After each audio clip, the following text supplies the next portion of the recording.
Kailangan nating ipagpatuloy ang ating pakikipaglaban.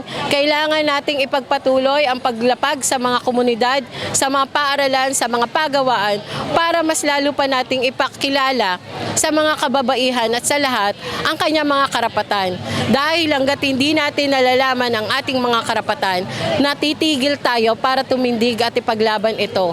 Nawawala ng boses ang mga maralita dahil sa pagpapahirap sa kanya ng lipunang meron tayo ngayon.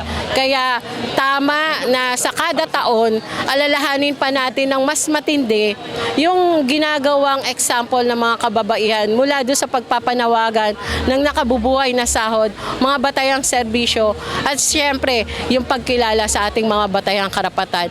At hindi nakakaligtas dyan ang lahat. Pero may mas pangangailangan na mas lalo pang panghawakan ng mga kababaihan ang ganitong mga karapatan.